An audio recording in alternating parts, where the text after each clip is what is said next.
How's it going, everybody? My name is Bree Flemings. I'm back here, and today I'm giving you guys the true pitch deck that literally got me to raise $120,000. I want to be honest. This pitch deck is old. Jem Social is no longer a gig marketplace for musicians, photographers, artists, etc. We're just an influencer marketplace now. And this pitch deck looks like absolute trash. That's what I wanted to be completely honest about. I'm going to preface this with the fact that, yes, this is the pitch deck I used to obviously present to the VC, but this is not how I got the $120,000. If I would have just sent this deck and expected $120K, I wouldn't have even gotten $1,000 out of it, etc. VC funding, a lot of it is a relationship game built off trust. My network is built off trust. I was documenting my story when I got laid off from my last role, and I was pushing Jem Social a lot. The vision, the grit, behind it. I posted a lot of day in the lives and content that ended up attracting the right person to review my application for one of the accelerators I applied for, and that's another thing I want to mention. Apply for accelerators. I know that there is this thing around, 7%, 8% of your equity, your company's equity is a lot for 120K or up to 200K now. A lot of things are changing. I'm seeing people cut checks for 300K for 7% for accelerators, but you have to understand that as time goes on, those things do change. People used to give away 7% for $20,000. Imagine that, like 5-6 years ago, right? So keep that in mind. But I'm just going to go through this deck and show y'all that what it looked like, where my mind was, and what I would do today. The first thing I would do is not make this look so dark. I did show pictures of the application. I still believe you should show pictures of your application. This is not what it looks like anymore. It's what it looked like then. And I do recommend having a slogan. So this is just the title page. This was me and my past co-founder. I do think it's important for you to have the team on there. Put in your, experience. So as you can see, combined, we had over 30 years of experience combined together. Your education, maybe nowadays certifications are becoming a big thing.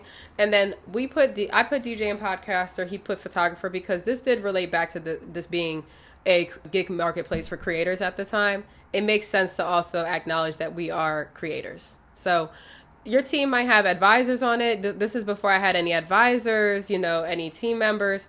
It was just me and Peter at the time.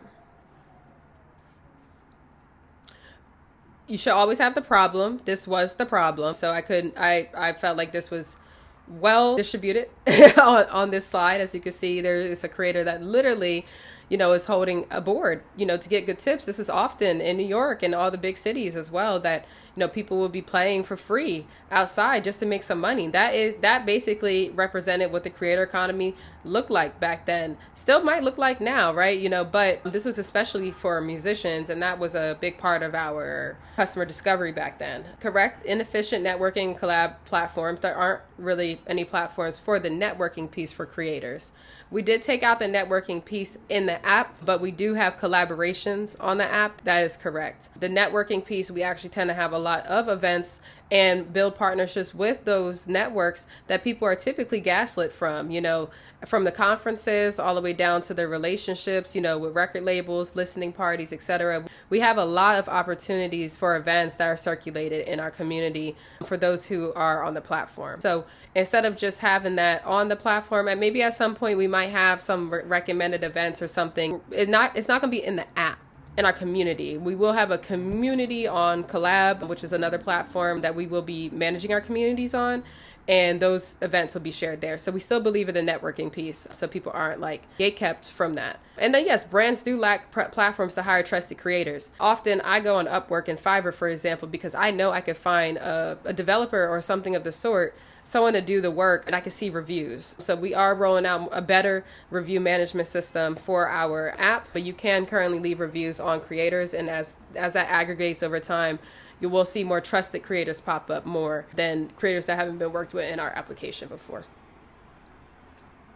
And then, just presenting the solution. I do believe that you should try to visually present what the solution is. So that way people, especially investors or your customers, when you're pitching, they can have a clear understanding of this is the problem. I agree. Now, what is the solution? So make sure that you have this as well. Obviously, this is not the solution that we have today, but it should be clearly outlined on your website too, to be honest. So this is just some more slides that's addressing, because we are a marketplace. Our solution isn't just for, brands, it's also for creators, right? So we had to show this as well for both creators and for brands as well. And then we found it beneficial. This needs to be tailored based off of who you're pitching to. We found it beneficial for people to understand how it works. One of the VCs did ask, they wanted to know how it would work without going on the website. So essentially we put it right here for this particular application.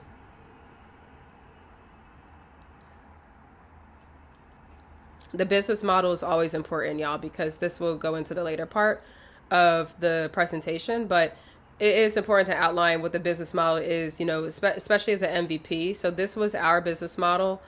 This has entirely changed. Now, we do have a $99 a month plan. The details have changed. We do have plans, so it's just these details have changed, and we do have transaction fees, but the transaction fee amount has changed. So we still have a similar business model, but as you build your product and you launch it, those things are subject to change, because at the end of the day, you should only launch an MVP. You should actually work with your customers to see and how to tailor your product, how to customize your product overall, because you'll see a throughput of this keeps getting requested in our product, so we need to release this. So this is the business model. These are the milestones. You should definitely have milestones. This is where you should be popping your ish, so that way the company or the VC, the investor, even the customer see the progress. Everybody wants to see the progress that you've made, leading up to where you are today with your product. So update that. What's next? This is when you're getting people to understand what's coming next. What can they be excited for, right? We didn't have bookings yet. Bookings brings in those transactions, right? So adding this in was something that investors were pretty interested in, because if there is anything that people know about marketplaces and it comes to bookings, is that when you have a good flywheel going on, bookings can happen a lot, and those transaction fees start to add up.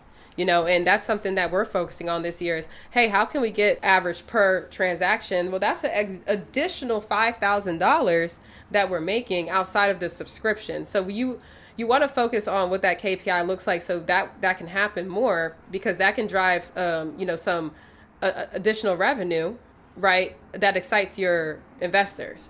The review system, we did launch a version of that. And then, the referral system, we actually are just relaunching that, and that's now our affiliate program. But we did have a referral system where creators could unlock opportunities to apply for if they share the app. And I do believe that we actually had more downloads last year than this year, but we have more revenue this year than downloads. Funny enough, it's because of how our business model has changed and our product has changed. Now where we're at, we're getting back to, we want to increase both. We want to see downloads go up, website clicks go up, and revenue go up. We want to see all of those things upticking. But this was a presentation of what was next. Go-to-market strategy. Always add this. How are you going to market, and what are you going to continuously do? Back then, this was not too far off from what we do now, to be quite frank. We still do content marketing, email marketing, workshops, work with influencers, app store optimization, SEO.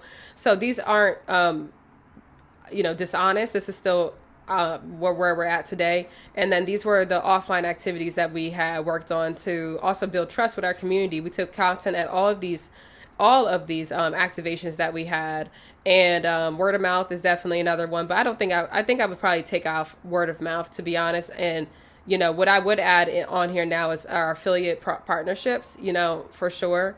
And then strategic partnerships, that was valid at the time, but our strategic partners look much different now. So this is another slide where you could pop your ish and show, look, I'm taking this all the way.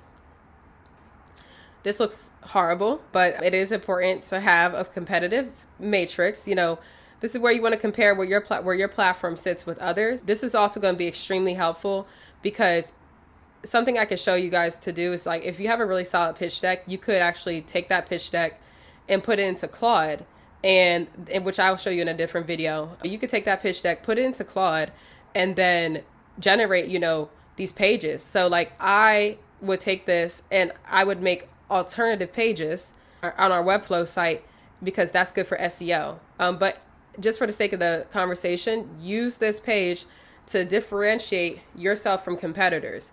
And then use this page also to pass along to whomever is doing your website, by creating these pages on Claude. Give them the templates that you want uploaded and get it uploaded to your website, because these are great pages to have for SEO, which is why people ask them in the first place, because not just for your investors, it's also for your consumers. Be honest about how much you're trying to raise, and what the use of funds are. So at the time, we had to track both sides of the marketplace, so we wanted to launch in these cities. Now we have APIs that have creators already fully loaded and ready to go, so we don't even need to approach this anymore the same way. We don't have to roll out by city anymore, which has helped us a lot with our marketing dollars. But we still would have spent like at least way more than 50% on marketing in general. So it's funny how this has changed, because 70% of our funds, go towards marketing. We have found ways to decrease our infrastructure cost and our AI features and our, development costs because of tools that have rolled out, where we can use credits and other APIs to roll onto this. So that's interesting. Business development and partnerships does not cost 25%. It probably costs 10%. So, just thinking of ways that, that really show the investors that, you're going to spend a lot on marketing actually, because you want to be in front of your customers all the time. So 50% might have been a red flag. And I know, if it was me, I would want to see more money going towards marketing, because that's what's more important is getting sales. Marketing and sales is more important than anything else, because then that feedback loop of what needs to be in the product will come out, and then that can go, into product development, right? But you shouldn't be majority towards, development. I've seen that happen before on some decks where they put like 50% towards development, and it's like, no. And then, that was it. So, this was my pitch deck. It wasn't the greatest, right? But like I told you guys, like it got me to where I needed to be because of me, my content, the way I got people to trust the vision. People invested in me, so I have an updated pitch deck, and I'm going to show that in the future. But I just wanted to do a walkthrough of what my deck looked like, because I actually want to prove to you guys that it's not going to be just the deck that gets you that check. It's also going to be you. Are you trustful? Are you making content to look trustful? Do you look on, at least online, buttoned up, where people can understand that you are the subject matter expert over this problem? Or how deeply are you talking about the problem? This is why I'm also making videos, because I'm making videos to get y'all to trust me that I've been through this, and this is what my feedback to y'all, so you guys don't make the same mistakes. And here's how to make, save money, make money, etc. in this game, right? So I just wanted to share this because I'm being honest and vulnerable that my deck looked like trash. Focus on your personal brand, and definitely make sure that your deck looks up to par as much as possible. Go and look at Sequoia Capital's, decks as well. They have examples on there. It's just important to make sure that your deck is as best as possible while buttoning yourself up to sell yourself as well, because you're the most important part of this, this phase. Are you trusted, especially when it comes to pre-seed funding? So thank you for taking a look at my deck, and and I'll see you guys on the next episode.